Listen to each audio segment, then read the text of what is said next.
Ijoollee ijoollee si boraasisa ijoollee ijoollee garreen hin kottu ijoollee Gambaradari ijoollee marreen hin kottu ijoollee galgalawari ijoollee booba darabi ijoollee kararra jiisa Harka fuudhee akkam jirtu daawwattoota keenya kun waliif miidiyaa kan karaa toora YouTube keenyaa isin qaqqabudha. Daawwattoota keenya guyyaa har'aa artist Deebis Bal'inaa qabannee isin dhiyaannee jirra. Hamma xumura qophii keenyaatti turtii gaarii.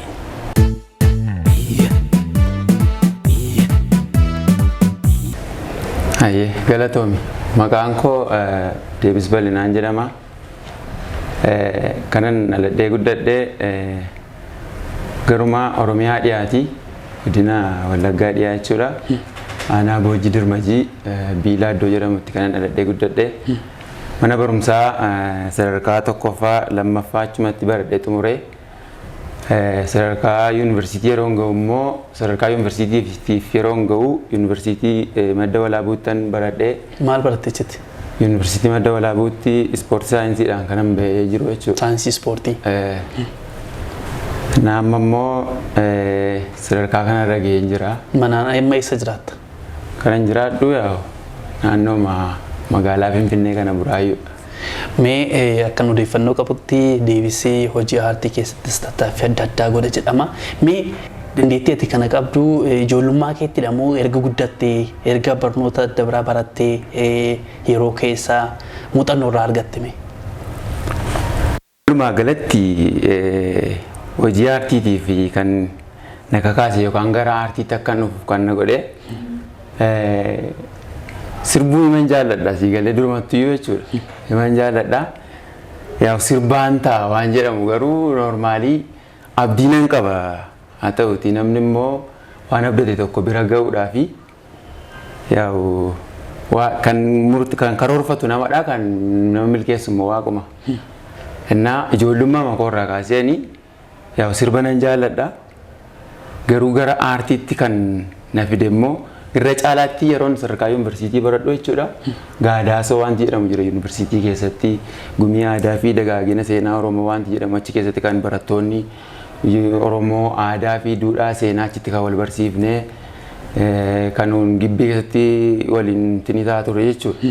Normaalii karaa sanaas ta'ee isan sadarkaa yuunivarsiitii keessatti hawwiinan kaleessa yeroo ijoollummaa kootii qabu sana biran ga'ee kanan baradhe aartii ta'uu dhiisuyyuu malee gaadaasooni akkan gara aartiitti dhufuuf illee baay'ee mooraalii naa ta'e isa booddee amma barnoota xumuree ba'ee addunyaa aartii keessa na galchee jechuudha. Mee gaadaasoo keessa gaafa turte maal fa'aa gochaa turte achi keessatti? Gaadaasoo irratti amma normaali. Hiriyoonni kee maaliin fa'aa si yaadattu har'a? Walaloo barreessuu nan danda'a. Walaloo barreessee dubbisuu normaalii ofii kootii irrallee darbee namoota biraadhaaf walaloo barreessee keessattuu jechuudha. Amma ijoolleen dubaraa fa'aa jechuudha. Walaloo bifa sirbaatti naan qindeessee jechuudha. Akka isaan isteejii yookaan waltajjii irratti ba'anii sirbaniif illee isaaniin ofii kootiin sagantaa qindeessee akka isaanii waltajjii irratti ba'anii sirbaniif illee haalota garaagaraa mijeessaan ture. Akkasumas immoo sirba ofii kootiin gaadaasoo irratti sirbuu osoo hin taane sirboota kan nama fakkeessee sirbuu. Fakkeenyaaf ammaa kan akka aartist Abbitoo Kabbadaa fa'aa jechuudha. Sirba Abbitoo Kabbadaa fa'aa baay'een jaalladha ofii makootiin.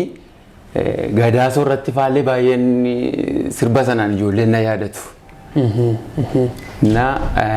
Sana gochuun koo immoo inni yeroo sana gochaa ture amma dhiibbaa aartiitti na fidee addunyaa aartii keessa na galchee jira jechuudha.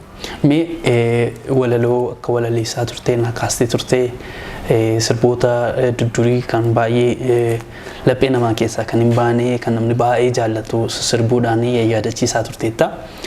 Mee fedhii keetiin walaloo walaleessaa turte keessaa nu walaleessitamoo sirbaa jaallattu keessaatii fedhii keetiin mee daawwattoota keenya akkati bohaarsitus na gaafadha. Mee kamidha filannoon kee? Sirbaa kan koo siyoon sirbees natti tolaa irra caalaatti garuu sirbaa ani yeroon Gadaasoo irratti jechaa ture illee ijoollee hedduun illee kan ittiin na yaadatanii Gadaasoo qofa osoo hin taane sirba kana ofii kootiin illee baay'een jaalladha. Sirbaa kanuma Abbitoo Kabbadaa ammaa kana isinii jedhuure. Eeyyee. Jaalala dhugaa mi'ooftuu kan waliin dabarsine eegaa akkamiin taaya caaltu fageenyan na dhoowwe anaaf caalii kan gargar nu baase innis argumi maal lolaase anaaf caalii kan gargar nu baase innis argumi maal lolaase obsi wal arguuf jirra shageetoo ammasittuu salaamata. Obsi wal arguuf jirra shageetoo ammasittuu salaamata. Jaalala dhugaa mi'ooftuu kan wajjin abuuqqannee eegaa akkamiin taaya caaltu fageenyan na dhoowwe eegaa akkamiin taaya caaltu fageenyan na dhoowwe. Artistoota keessaa eenyu dinqisiifatta? Gaaffii ulfaataadha kuni naaf jechuudha. Maaliif jennaan na yaachisa waan akkanaa. Artistoota keessaa nama tokkoon dinqisiifadhu osoo hin taane namootan dinqisiifadhuun qaba. Fakkeenyaaf artistootani baay'ee dinqisiifadhu yookaan artistootani baay'ee ajaa'ibsiifadhu artistoota Oromoo keessaa jechuudha. Nama tokko osoo hin taane namoota akka artist Eebbisaa Addunyaa, akka artist Usmaayoo Musaa, akka artist Nuhoo Goobanaa, akka artist Maaramee Harqasaa, warreen isaan kunii fi warreen lubbuudhaan jiran immoo warreen kun warra wareegamanidha normaalii. Akkasumallee akka warreen lubbuudhaan jiran immoo artistootaan baay'ee ajaa'ibsiifadhu yookaan dinqisiifadhu. Artistii kan akka Ilfinash Qannoo, akka artist Zariin Wadaajoo, artistootaan baay'ee ajaa'ibsiifadhudha jechuudha normaalii. Gara fuulduraatti amma hojii akka hojii haaraa qabattee gara saba keetti dhufuudhaaf jettu naa kaastee turte. Mee hojii akkamii qabattee dhufuuf jettame? Hayyee akkuma jalqaba kaasee sirba kanan ofii kootiif qabadhee dhufaa jiru keessaas sirbuma aadaa jechuudha. Sirba aadaa keessaa kanan qabadhee dhufaa jiru tokkoon isin dhageessisa. Innis yoo isinitti tolee walumaa jenna wal jalaa qabu waan qabuufi normaalii magaala biyyatoo kan ilkaana shiitaa daftee dhufuu dhiiste naan yaadaan namiitaa yaanni kee karaa deemuu na daangesse dhaabbadheen si eegaa ni dhuftaa dandeesse yaanni kee karaa deemuu na daangesse dhaabbadheen si eegaa ni dhuftaa dandeesse kan nu fedhufa malee ansinniisu bartolee sabboontuun tala gimbii jechuu wallaggaa naaf jiraadhu qallooto namni hin duune wal argaa namni hin duune wal argaa kan nu fedhufa malee ka'een orrootti galaa kan nu fedhufa malee dachee gootaa fayyuutti kan nu fedhufa malee kelloof kumkummeen sirbaa kan nu fedhufa malee waan duudhaan nu dhufa malee ansinii subartolee sabboontuun tala gimbi gimbii jechuu wallaggaa naaf jiraadhu qal'ooto namni hin duune wal argaa namni hin duune wal argaa.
Guddaa galatoomii mee artistoota Oromoo fi ta'uu uummata Oromoodhaaf warra sagantaa kana dhaggeeffataa jiranii dhaamsa akkamii qabdaaf?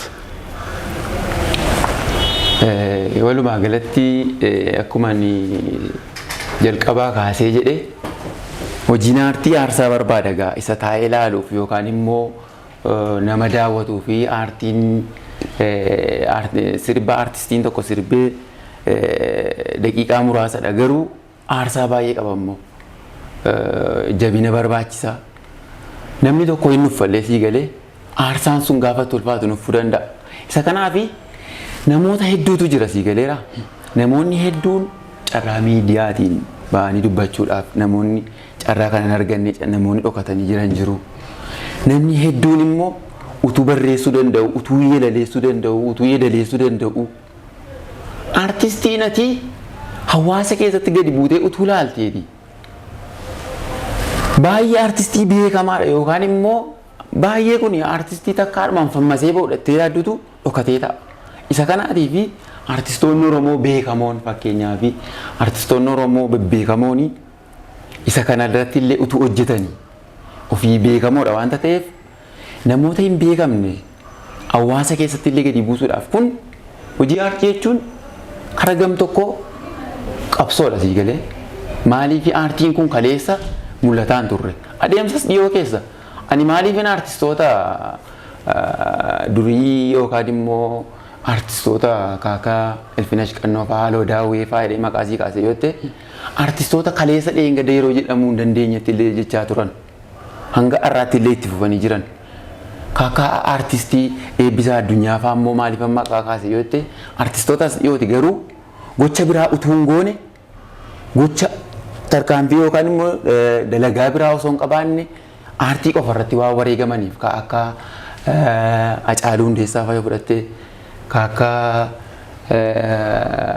Daadhii Galaan fa'aa fudhattee artistoota kana kanaaf na dinqisiifachiisa sii galeera. Artistoonni keenya immoo warri amma jiranii artistii Oromoo borillee ba'uura ta'uu danda'an gara fuula duraatti ba'uu danda'an dhokatanii jirantu jira waanta ta'eef isaan kana yaadaanis ta'e qaamaanis ta'e hanga danda'ametti barbaadanii baasanii ituu aartii Oromoo kana walumaan guddisneen jedha dhaamsa ani qabu walumaa galatti artistoota Oromootiifis ta'e uummata Oromootiif aartiin jabaachuu qaba carraa argadhe kanaan uummata keenyaafis artistoota keenyaafis dabarsuun barbaada jechuudha. Atis asitti argamtee afgaaffii keenyaaf tole jettee yeroo bareedaa waan wajjin qabaatteef guddaa galatoomii jabaadhuun siin jedha. Ulfaadhaa galatoomaa siin. Daawwattoota keenya qophiin nuti artist Deebis Bal'inaa wajjin goonee akka ittiin bohaartan akka irraa baratan abdii guddaa qabna. Torbaan qophii biraatiin nama walitti deebinutti turtii. Hiyoolee dambara daarii hiyoolee marree dikooti.